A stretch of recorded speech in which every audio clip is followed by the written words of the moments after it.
Bonjour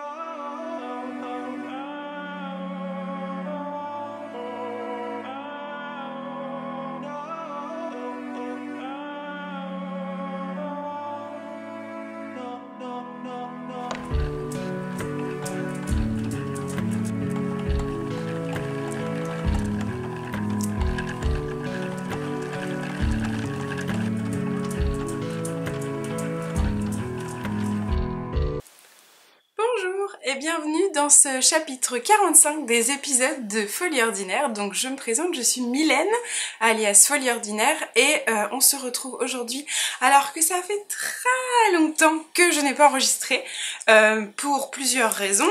Parce que j'avais eu des problèmes de son et que j'ai été un peu attristée des remontées de certaines qui certes avaient raison mais n'avaient pas mis l'effort, mais du coup ça m'a un peu mis un coup au moral. Et pendant un an, toute l'année dernière, donc en 2023, vous m'avez redit « Ah, ça nous manque, quand est-ce que tu en refais ?» et tout. Et donc j'ai un peu travaillé le truc et donc voilà. Et deuxième point aussi qui m'embêtait, c'est que comme maintenant je suis vraiment à mon compte et que je tricote beaucoup de choses pour les nouveaux designs, j'ai peu de choses à montrer dans les rubriques. Donc j'ai décidé de changer complètement les formats. Et donc ce podcast-ci va devenir un podcast entièrement tricot, où je vais vous montrer en fait au long cours ce que je fais, donc au fil du temps. Et donc aujourd'hui on va commencer avec un nouveau projet. Et je ferai d'autres petits épisodes qui seront dédiés à la couture, puisque maintenant pour la couture je fonctionne aussi autrement, avec 4, en gros je me donne 4 objectifs par saison. Donc sur 3 mois, je me mets 4 objectifs à faire avec des niveaux de difficulté plus ou moins hauts, comme ça j'ai le temps de faire tout. Et du coup je regrouperai ces 4 éléments dans un seul podcast, donc peut-être qu'il y aura, si j'arrive à m'y tenir, parce que c'était vraiment mon objectif de 2024, reprendre les podcasts, si j'arrive à m'y tenir, il y aurait 4 podcasts couture dans l'année, et donc pas mal de podcasts tricot avec ça. Donc voilà, un podcast du coup qui s'annonce peut-être un peu plus comme un vlog, parce que j'envisage de vous montrer vraiment les étapes, l'évolution, sauf si c'est des designs secrets, mais bon, c'est rare que je fasse quand même des choses un peu cachées. Et donc voilà. Donc je suis très contente de vous retrouver aujourd'hui et je vais commencer par vous présenter la laine que je vais mettre sur mes aiguilles. Donc nous sommes lundi 4 mars et je vais commencer par vous présenter la laine. Alors j'ai pas mis la lumière parce que pour montrer la couleur de la laine, je voulais vraiment la lumière naturelle, sauf que comme depuis plusieurs semaines un peu partout en France et particulièrement en Normandie, il pleut. Et donc la luminosité n'est pas folle, mais si je mettais la lumière de la pièce, j'avais une couleur orangée qui n'aurait pas du tout été fidèle.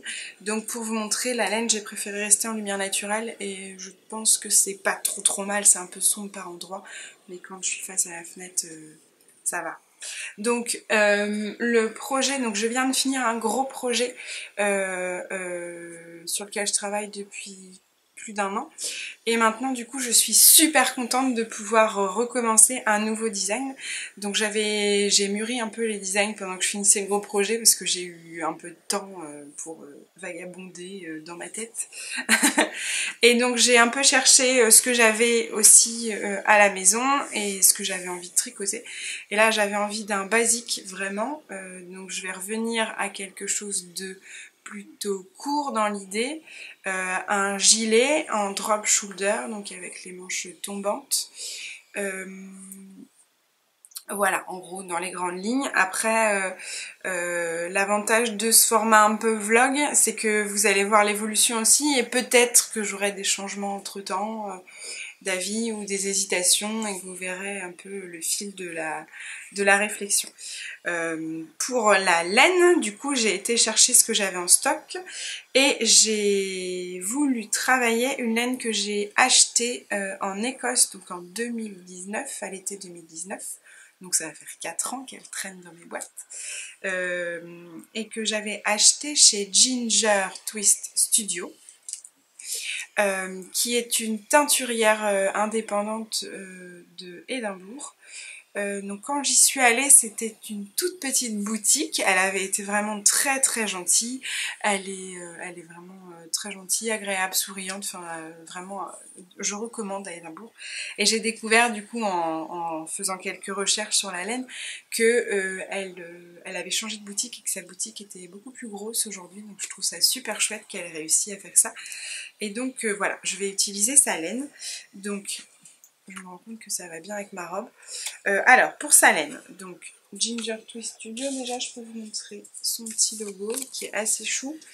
Donc c'est un petit chat avec des lunettes et une pelote. Alors de mémoire, les lunettes, ce sont un peu celles qu'elle porte, la créatrice. Donc, ce que j'ai pris chez elle, j'avais pris 4 écheveaux. J'ai pris 2 écheveaux de mohair et soie. Hop, donc ici. Mohair et soie, donc c'est une gamme qui s'appelle Leading Lady Lace, donc 420 mètres pour 50 grammes, c'est un mohair classique. Et j'ai pris aussi un fingering qui est en 50% mérino, 50% soie. Du coup je me dis l'ensemble, donc c'est pareil. Est-ce qu'on arrive à bien voir la couleur quand même? Donc voilà, mohair et soie, donc elle est toute douce. Et pour la couleur, j'ai pris, donc c'est un rose pâle, très léger, qui s'appelle Bourbon and Whisky. Tout un programme. Je vais devenir alcoolique à tricoter ce pull. Et donc j'en ai pris 2 de chaque pour pouvoir les mettre ensemble et avoir un design avec une épaisseur d'écart. Parce que c'est ce que je préfère tricoter. Je trouve que ça va vite, j'aime bien les porter. Voilà. Après le fingering c'est chouette aussi, je sais que vous aimez bien, c'est aussi plus économique. J'aime bien aussi, mais c'est vrai que je les porte moins souvent. Donc du coup je me retrouve à encore faire du déca. Donc bourbon et whisky, donc les deux ensemble ça peut être vachement chouette. Il faut que je fasse mon échantillon. Logiquement pour une épaisseur d'écart, je suis sur 22 mailles en 4,5. Qu'est-ce que je peux ajouter? Je vais les mettre en écheveau. Non, ils sont en écheveau, je vais les mettre en pelote avant de commencer. Donc pour ce design là, c'est un drop shoulder, donc je vais commencer par le dos.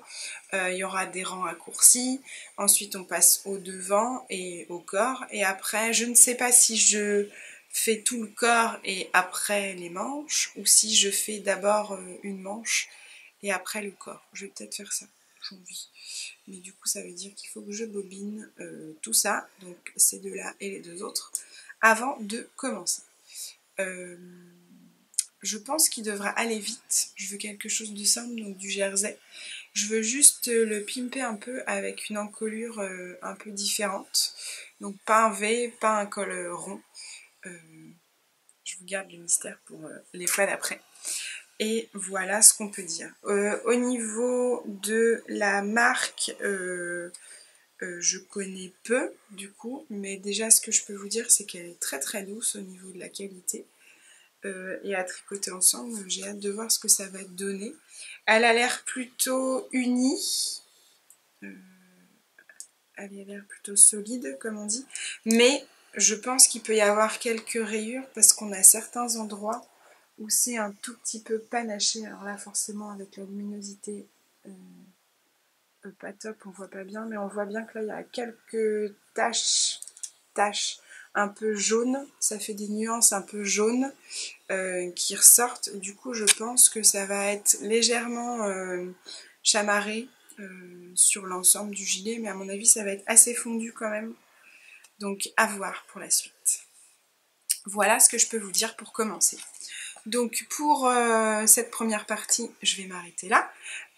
Ensuite on se retrouvera pour le dos et après le corps, et j'ai hâte de vous montrer la suite, donc on se retrouve très prochainement. À bientôt.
On se retrouve aujourd'hui pour la suite de cet épisode. Donc la dernière fois, on s'est laissé avec l'échantillon de mes nouvelles laines que je vous ai présentées, donc de Ginger Twist Studio.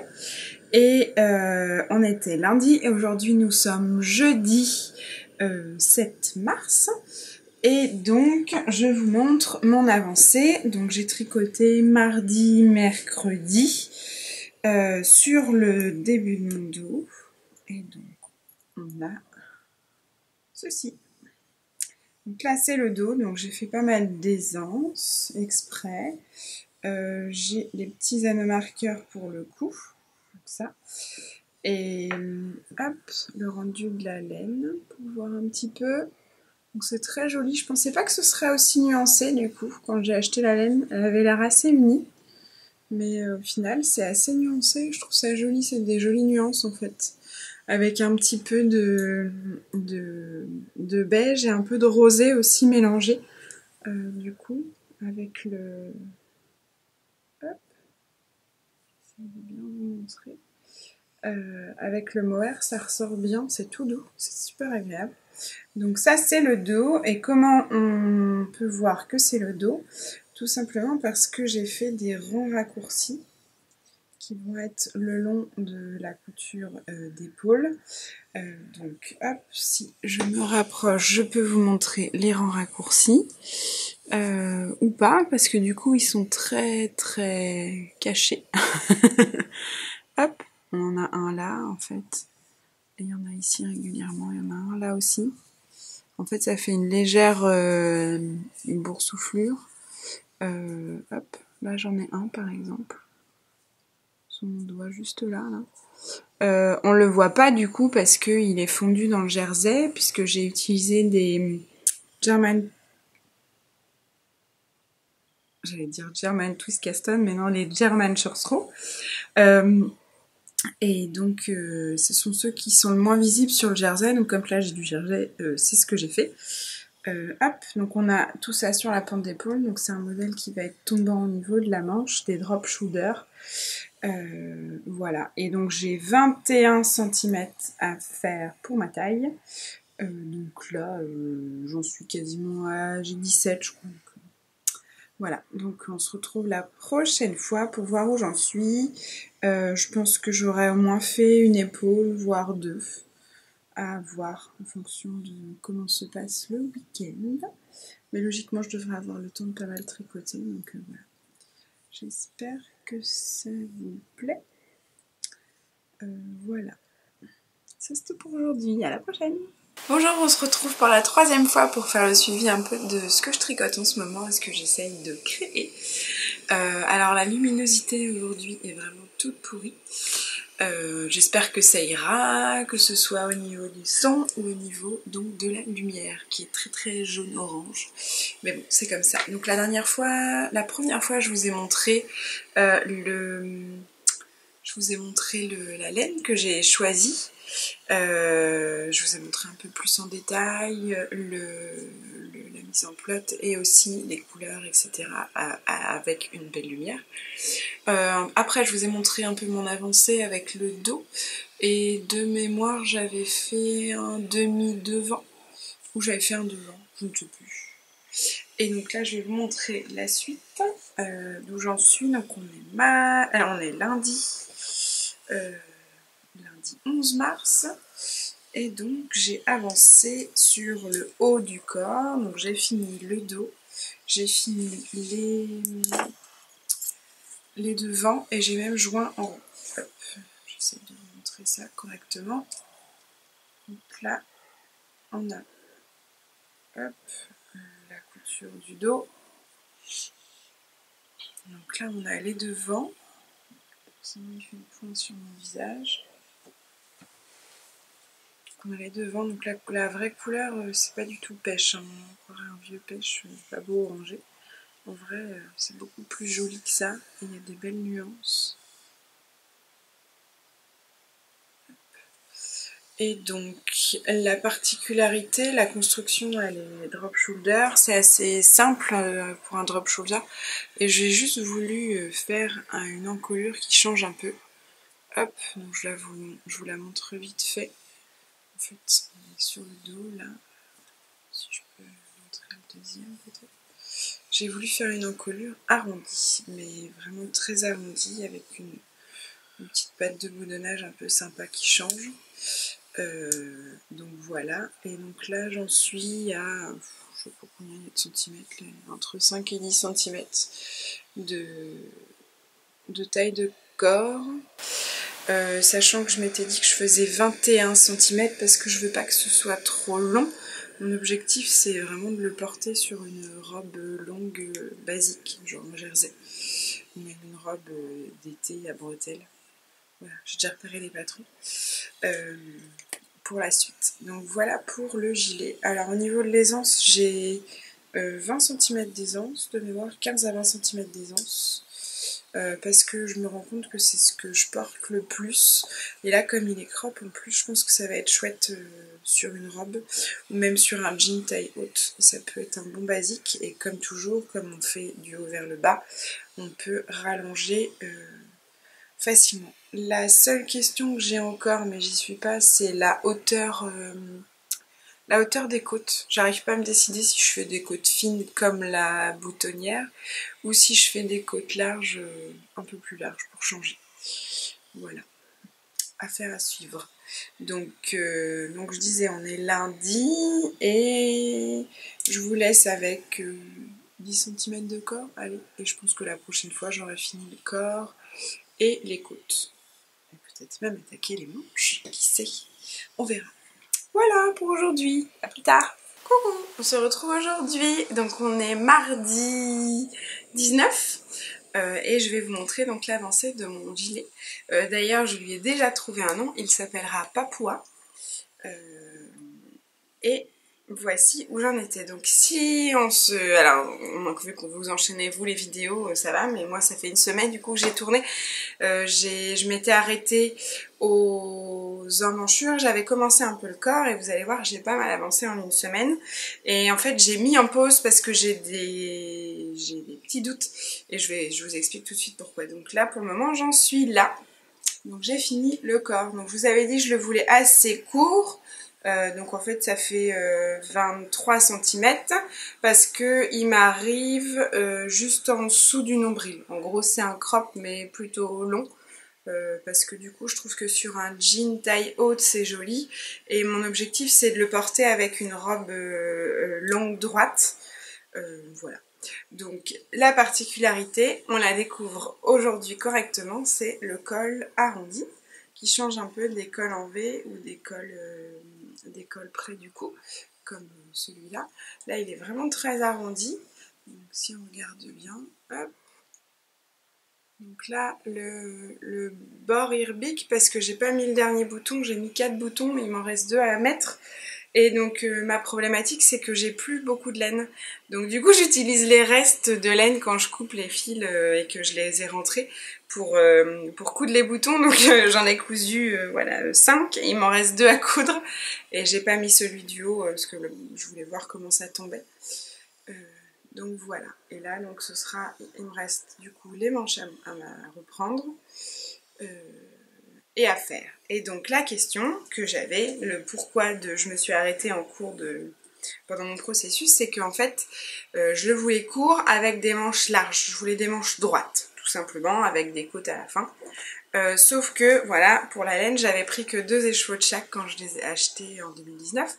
Et donc il me reste 50 grammes seulement de mohair et soie et de mérino et soie.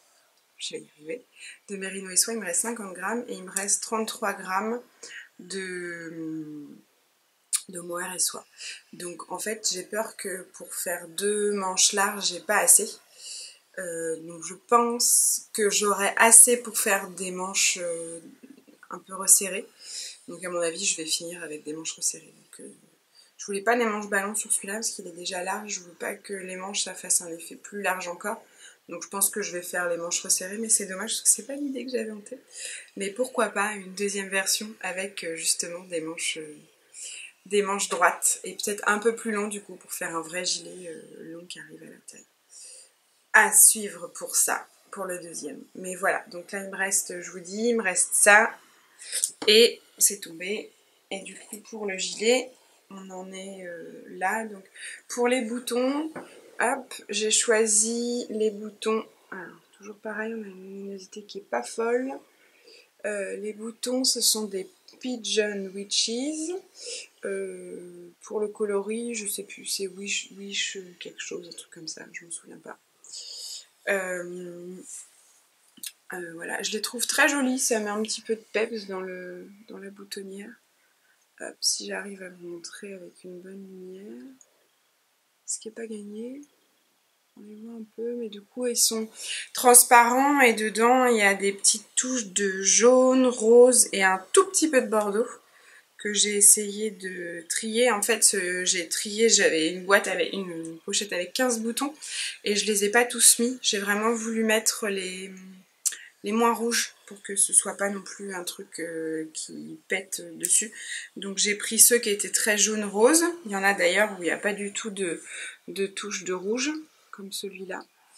Et du coup ceux où il y avait une toute petite touche, voilà, je les ai mis pour que ce soit léger. Mais voilà.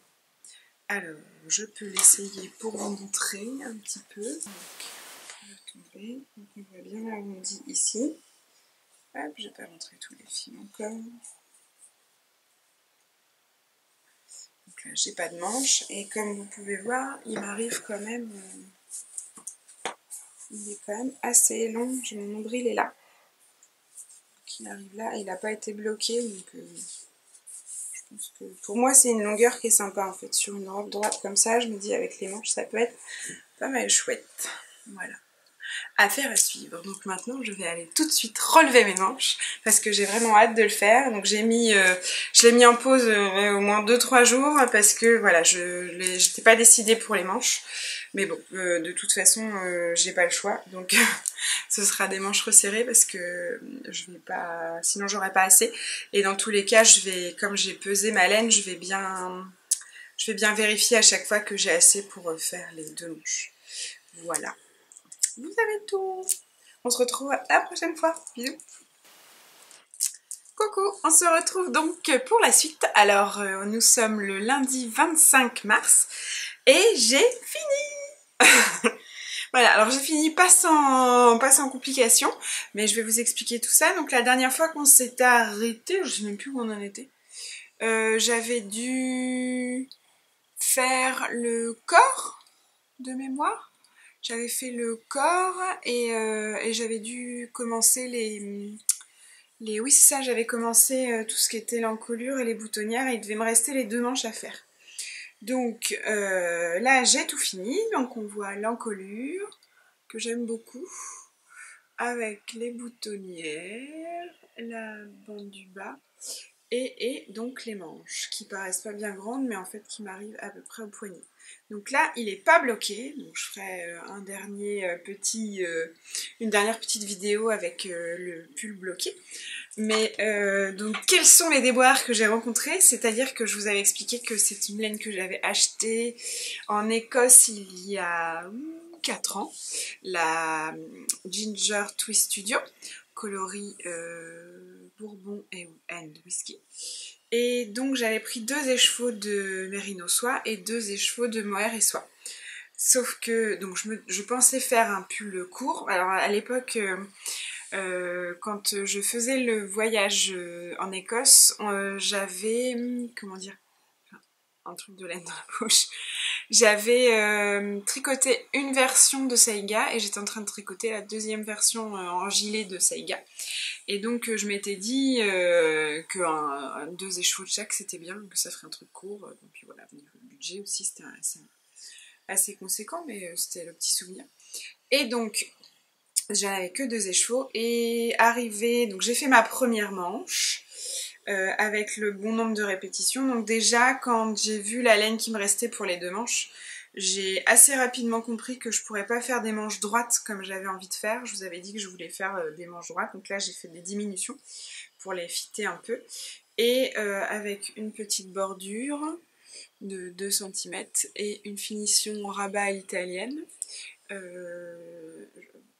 beaucoup le rabat italienne, je faisais pas trop avant. Et à force de faire, je trouve qu'on arrive à trouver la bonne tension. Le premier c'était sur le Moloch, c'était pas beau. C'était trop lâche en fait, on le voit d'ailleurs si j'ai une des manches où c'est plus lâche. Et là j'ai bien trouvé maintenant ma technique, donc j'aime beaucoup la finition. Après, donc j'avais fait ma première manche avec les diminutions, les côtes, et j'ai été faire ma deuxième manche, et je crois qu'il devait me rester, je suis tombée à sec de Merino soie à ce niveau-là. Donc j'étais un petit peu déçue, donc j'ai cherché une laine qui pouvait se rapprocher et j'ai fait un essai, sauf que ce n'était pas joli, on voyait quand même une différence. J'ai repensé après à l'échantillon que vous avez vu en début, donc j'ai démonté l'échantillon, je l'ai utilisé et en fait grâce à l'échantillon j'ai réussi à aller jusqu'aux côtes, je crois. Donc j'ai quand même pas mal, je vous dis j'étais arrivée là et pour l'échantillon je suis arrivée là. À peu près au début des côtes, et pour les côtes du coup il y a une toute petite différence puisque j'ai utilisé l'autre laine qui est une 100% mérino mais dont la couleur se rapprochait un peu en crème, elle est pas comment dire, pas mérino soie, donc elle était un peu moins brillante. Mais en fait, si je vous montre, je sais pas si on va voir, mais la différence, elle est vraiment très légère. On voit juste que ici, c'est un peu brillant, alors que là, en haut, ça l'est pas. Mais sinon, au niveau du bout, ça va, quoi. Donc, voilà, j'ai fini, j'ai deux manches. Je peux l'essayer pour vous montrer un petit peu et je vous remontrerai après blocage. Donc j'ai mis ma robe parce que mon objectif c'est de refaire une robe lasie que je porte là en noir et de porter le gilet avec. Et du coup j'aime bien parce que l'encolure elle tombe plutôt pas mal avec cette robe. Donc hop, j'aime vraiment beaucoup mon arrondi là. Hop, on a l'ampleur qui donne ça avec les manches. Donc vous voyez là, les manches elles sont quand même un peu courtes parce que oui du coup avant de finir, c'est ça, j'ai utilisé mon échantillon, donc je suis arrivée à peu près, il me restait une diminution à faire et pour faire cette diminution, j'ai démonté ma première manche, j'ai retiré 5 rangs après la dernière diminution. Et ensuite j'ai refait les côtes et j'ai utilisé l'équivalent des 5 rangs pour finir mes 5 rangs de diminution là, et après je suis arrivée voilà à faire les restes. Donc j'en étais là, j'ai fait l'échantillon, les 5 rangs de l'autre manche et après le petit bout de laine rapporté dans le saison. Donc voilà, donc je suis plutôt contente. Je pense qu'avec le blocage il va un peu se détendre quand même parce que c'est du mérino soie. Donc logiquement ça a tendance quand même à se détendre. Avec mes bracelets du coup ça tombe plutôt pas mal, par contre de l'autre côté ça fait peut-être un peu court. Donc je vais voir, je vous montrerai une fois bloqué. Par contre l'ampleur elle est vraiment bien, en fait elle ressemble à l'ampleur, hop je vous montre, elle ressemble un peu à l'ampleur du Midas. Que j'aime beaucoup, et au niveau de la taille c'est pareil, donc bon là il est pas bloqué, alors il rebique un peu, mais il m'arrive, mon nombril est là, oui il arrive.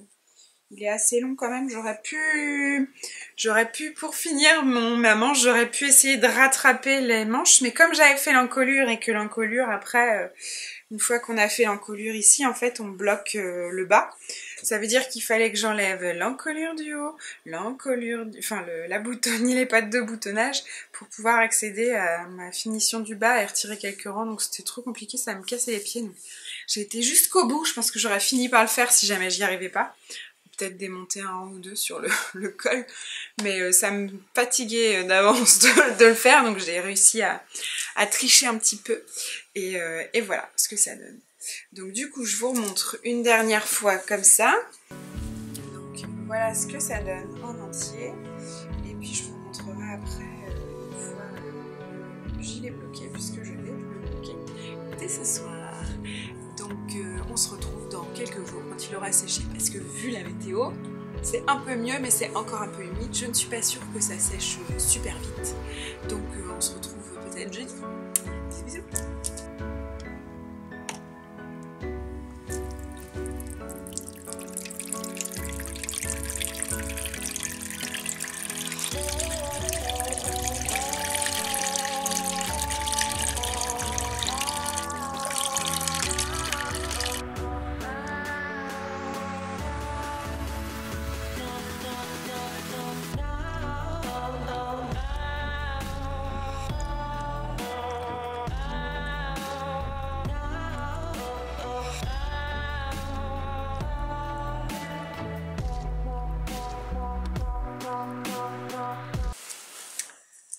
On se retrouve pour la dernière étape, pour le gilet Papouas.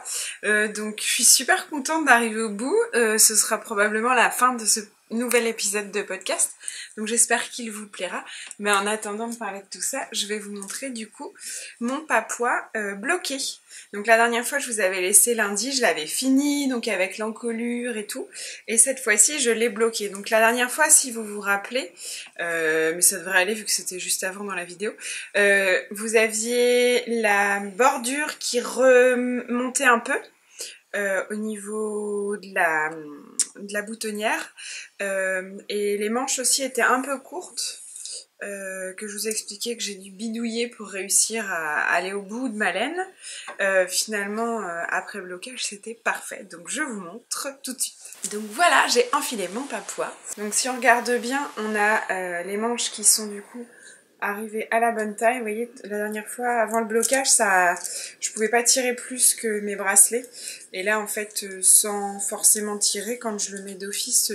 voilà, ça recouvre les bracelets, donc j'ai gagné quand même pas mal de bons centimètres.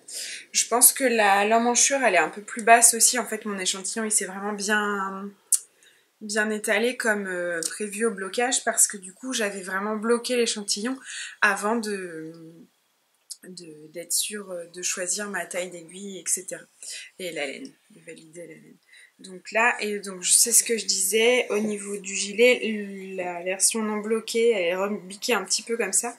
Et aussi, je trouve que le drapé était moins joli, moins souple.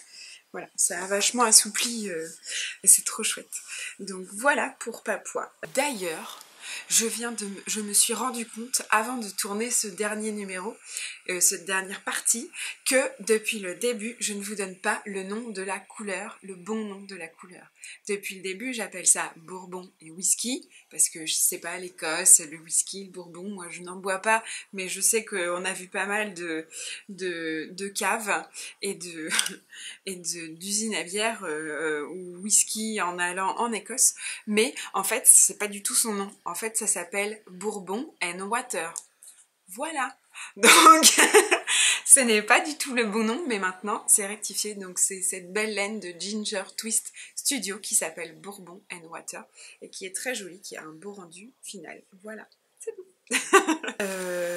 La prochaine étape pour lui, c'est la rédaction. Donc j'ai déjà commencé, il me reste la gradation à finir et après il devrait partir en test. Donc je suis vraiment en retard par rapport à ce que j'avais imaginé, c'est-à-dire que je voulais le sortir